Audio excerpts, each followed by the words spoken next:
pennies, really.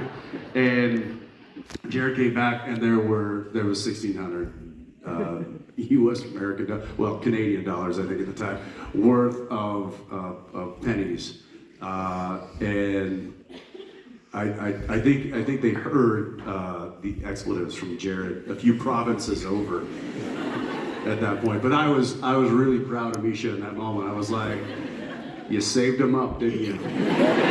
You saved him up, and you won this one.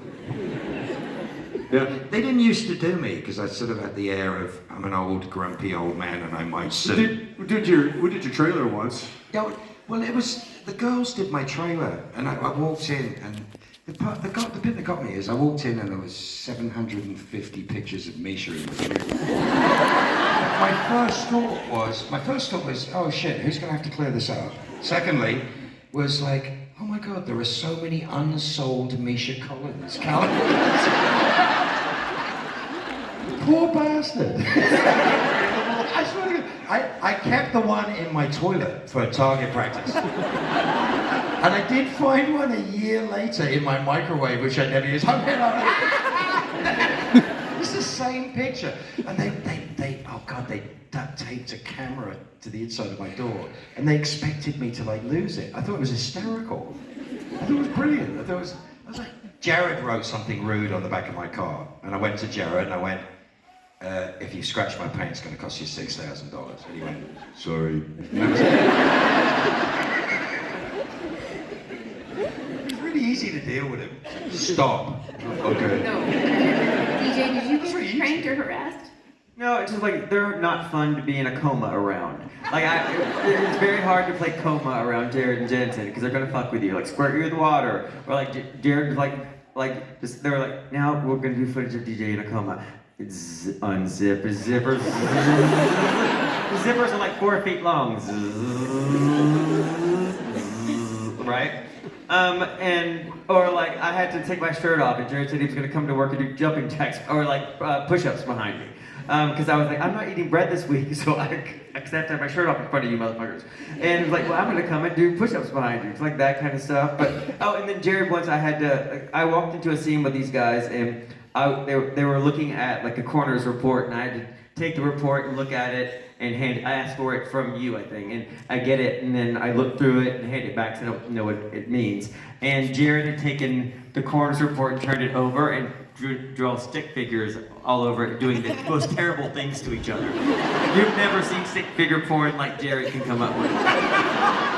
But the thing is, I was just like, I won't let you break. I'm not gonna let you break me. No. He broke every time. But here's the thing though, when I break though, it's over. And then the people that broke me get mad at me. So it's best to not break. Misha kicked us off set at one point.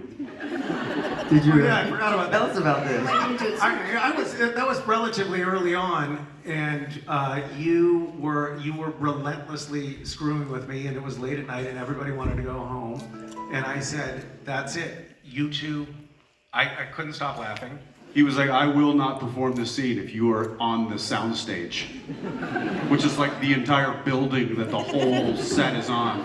I said, "You two get out of here." And the producer, the director, and the first AD effectively kicked Jared and I off of set, and he then proceeded to do the rest of the scene with no one there. Was it good?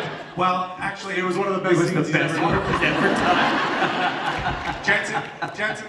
Jensen recalled this story in the past, and you were like, we walked off set, we were like, haha, wait, did we just get kicked off our own set?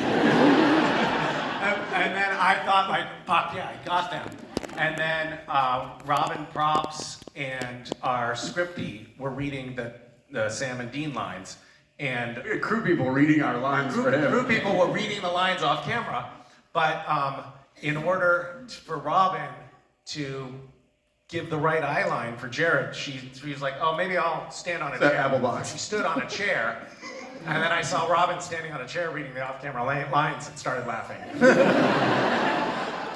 You know what he did to me at the end of the scene? They'd finished, right? And I had this massive scene, the wake up with the black eyes scene. It was a big deal.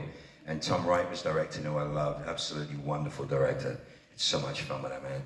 And I've got this heavy sort of 6-page story, whatever. And you may or not have because you got to the end of this, you might have had a few whiskeys at that point. I mean, a pair of you might have had just a few. Because he's laying in a bed for an hour and doing absolutely nothing. But I literally pooed myself because I'm in the middle of a speech and he leapt out of the bed and went,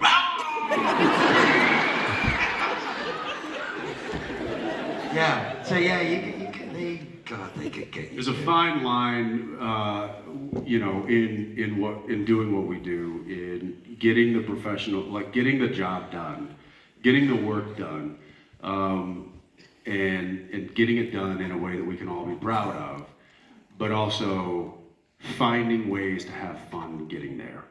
And that's not easy to do, and it's certainly not a thing that is normal in our industry. In really laughing, like I think I've laughed harder on the set of our show than any other, like than in normal places. You know, just going out with friends, and like I laugh harder at work.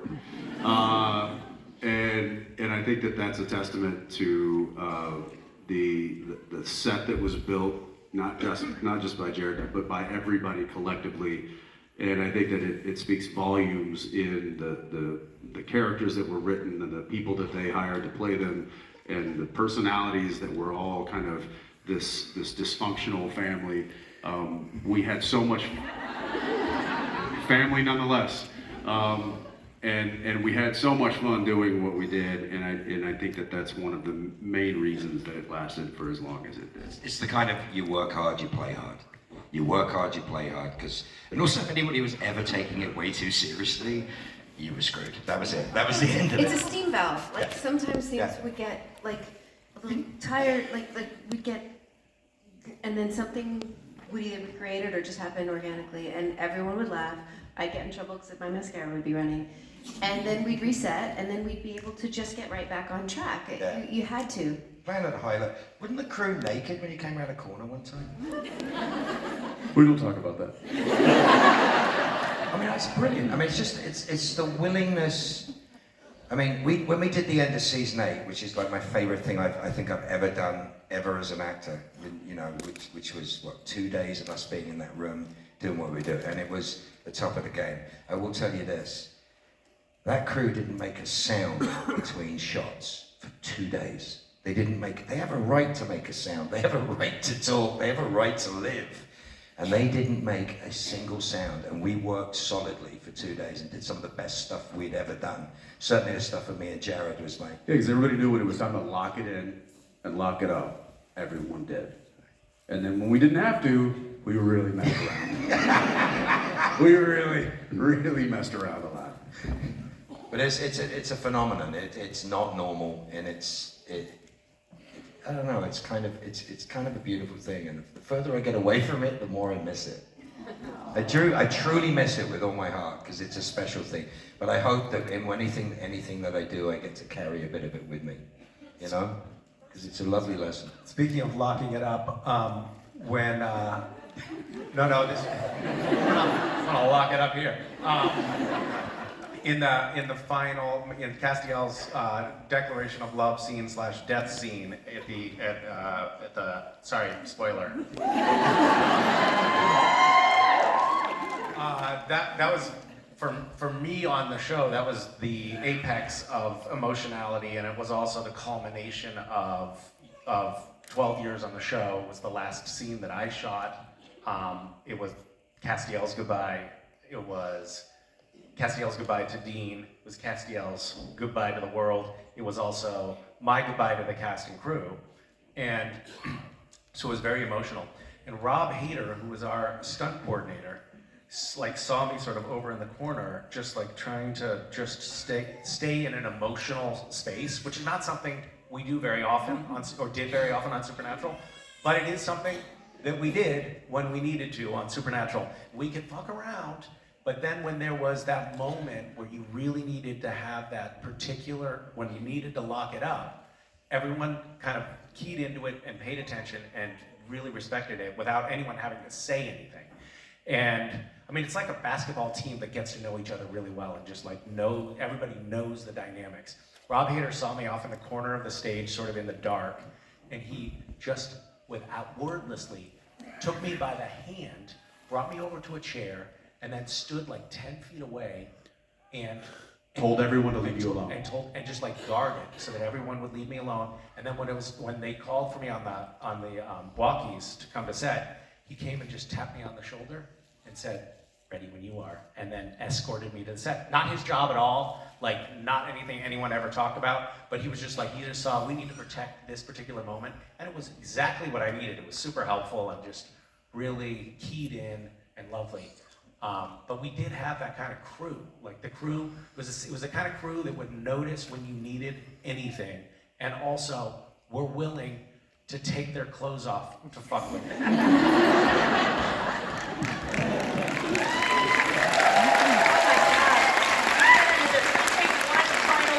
For microphone number 1 here, guys. Thank you. Hi guys, thanks for coming to Liverpool. You guys mean so much to me. My question is for Jensen and Misha. I just wanted to know when you first, sorry Mark, I just wanted to know when you first met in 2008, what did you guys think of each other? Oh, I can't wait to hear this.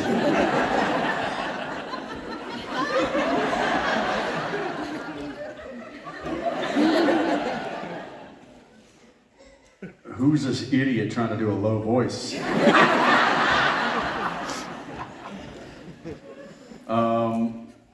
Obviously, I mean, I didn't know what the plan for this character was at that point.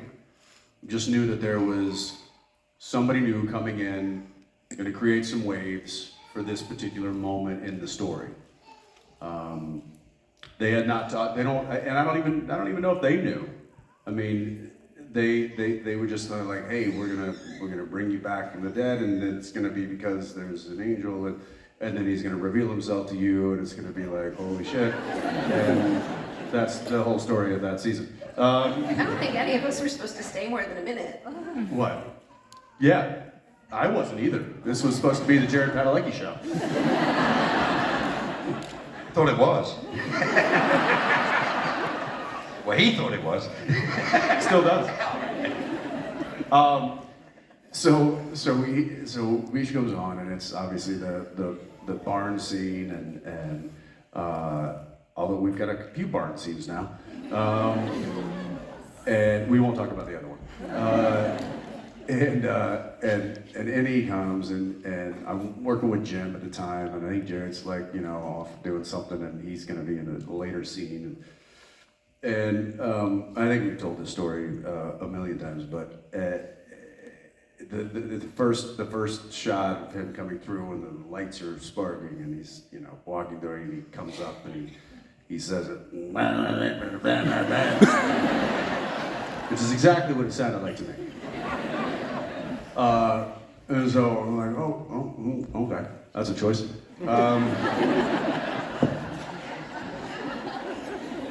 And a few moments later, walking back to the trailer, and Jared catches up with me, and he's like, hey, how's the new guy?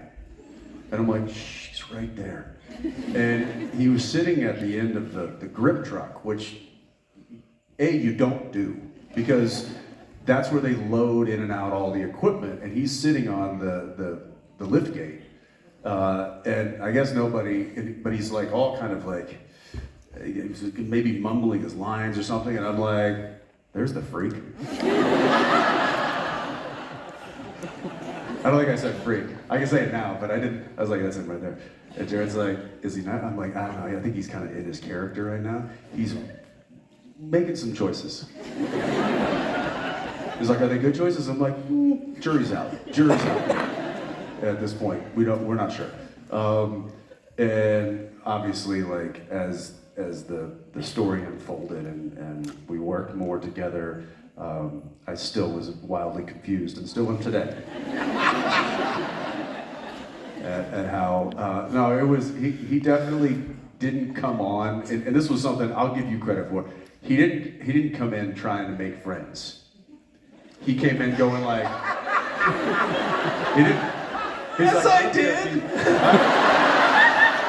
That was me trying to make friends. You're really bad at it. He came in he was like, I'm gonna do this thing and we'll see what happens. But I feel like that's one of the reasons why I did and do respect him so much, is because he was like, I'm gonna commit to this, and I'm gonna make it the best I can. And he did, and he has, and he continues to. And that's one of the reasons why I like him. Please don't do me. Well, guys, we could sit up here and fangirl for longer than we have time for, but we have to let them get back to the autograph area. So any final words for your adoring fans in Liverpool? We just want to say thank you for making memories with us. But any final words, guys? You have the floor. Thank you so much. It's so nice to have everyone who's ever watched Supernatural in the UK here in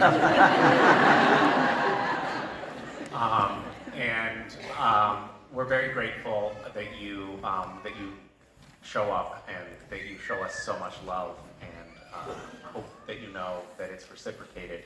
We can't wait to see you again.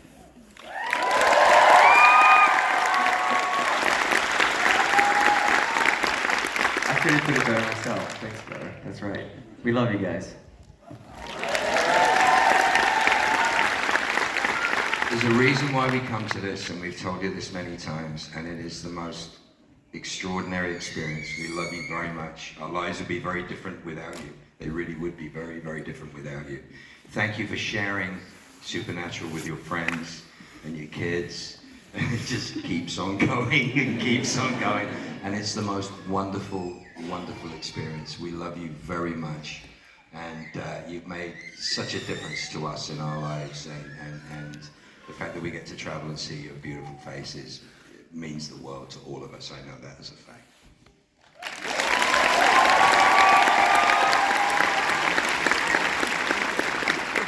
I know, I'm sure all of us are told over and over that this show changed your life or helped your life or made things better for you in some way, and I can't express how much that is the case for me. This show changed my life.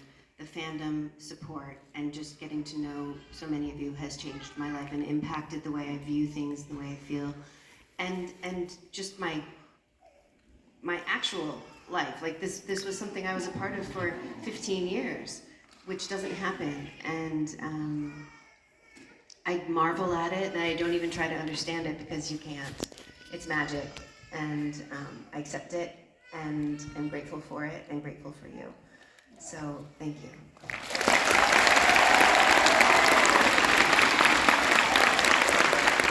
Yeah, look, thank you for coming. Thank you for giving us a reason to share in something that we love so dearly, that is so special to us. But it really is special to us because it's special to you. Without you guys, this doesn't happen. This is a, when we say family, you are incredibly ingrained in the fabric of what that means. So thank you for being a part of that. Thank you for bringing us here. We will continue to follow you if you continue to have us. Always. Love you. Thank you.